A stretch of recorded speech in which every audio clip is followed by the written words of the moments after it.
Savitri, Book 3, The Book of the Divine Mother, Canto 3, The House of the Spirit and the New Creation. Sense failed in that tremendous lucency. Ephemeral voices from his hearing fell, and thought, potent no more, sank large and pale, like a tired god, into mysterious seas. The robes of mortal thinking were cast down, leaving his knowledge bare to absolute sight. Fate's driving ceased, and nature's sleepless spur. The athlete heavings of the will were stilled in the omnipotent's unmoving peace. Life in his members lay down, vast and mute. Naked, unwalled, unterrified, it bore the immense regard of immortality. The last movement died, and all at once grew still. A weight that was the unseen transcendent's hand laid on his limbs the spirit's measureless seal. Infinity swallowed him into shoreless trance.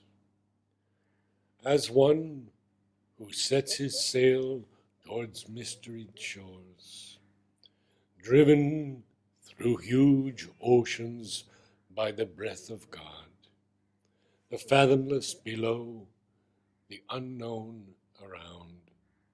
His soul abandoned the blind star-field space. Afar from all that makes the measured world, plunging to hidden eternities, it withdrew back from mind's foaming surface to the vasts, voiceless within us in omniscient sleep. Above the imperfect reach of word and thought, beyond the sight that seeks support of form, lost in deep tracts of superconscient light, or voyaging in blank, featureless nothingness, soul in the trackless, incommensurable, or past not self and selflessness, transgressing the dream shores of conscious mind, he reached at last his sempiternal base. On sorrowless heights no winging cry disturbs. Pure and untouched above this mortal play is spread the spirit's hushed, immobile air. There no beginning is, and there no end. There is the stable force of all that moves. There the aeonic laborer is at rest. There turns no keyed creation in the void, no giant mechanism watched by a soul. There creaks no fate-turned huge machinery. The marriage of evil with good within one breast, the clash of strife in the very clasp of love, the dangerous pain of life's experiment, in the values of inconsequence and chance, the peril of mind's gamble, throwing our lives as stake in a wager of indifferent gods, and the shifting lights and shadows of the idea falling upon the surface consciousness, and in the dream of a mute witness soul, creating the error of a half-seen world, where knowledge is a seeking ignorance. Life's steps, a stumbling series without suit, its aspect of fortuitous design, its equal measure of the true and false, in that immobile and immutable realm, find no access, no cause, no right to live. There only reigns the Spirit's motionless power, poised in itself through still eternity, and its omniscient and omnipotent peace. Thought clashes not with thought, and truth with truth. There is no war of right with rival right. There are no stumbling and half-seeing lives, passing from chance to unexpected chance, no suffering of hearts compelled to beat in bodies of the inert inconscience make. Armed with the immune, occult, unsinking fire, the guardians of eternity keep its law forever fixed upon truth's giant base, in her magnificent and termless home.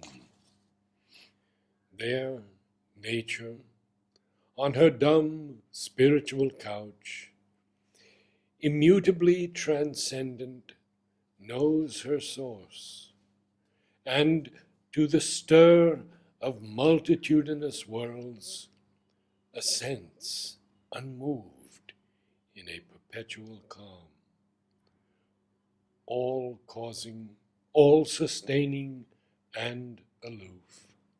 The witness looks from his unshaken poise, an eye immense regarding all things done.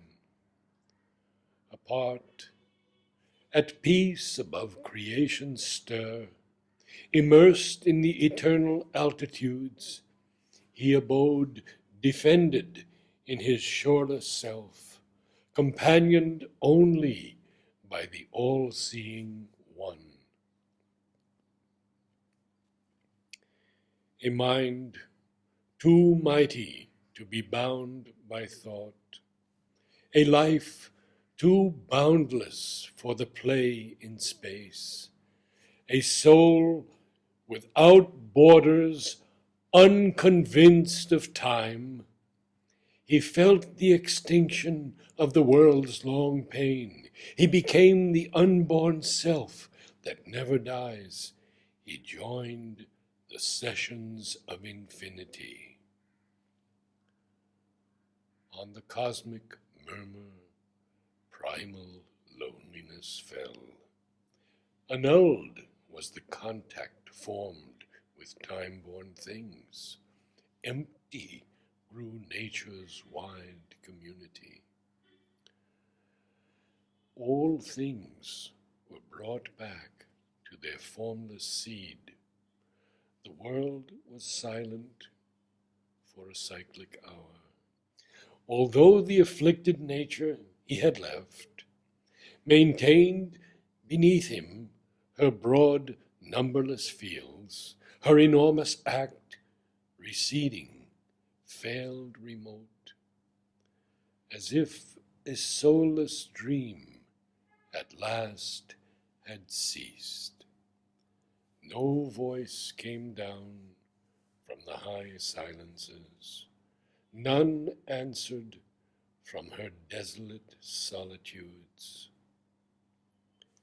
A stillness of cessation reigned, the wide, immortal hush before the gods are born. A universal force awaited, mute, the veiled transcendence' ultimate decree. Then suddenly there came a downward look, as if a sea exploring its own depths, a living oneness widened at its core and joined him to unnumbered multitudes.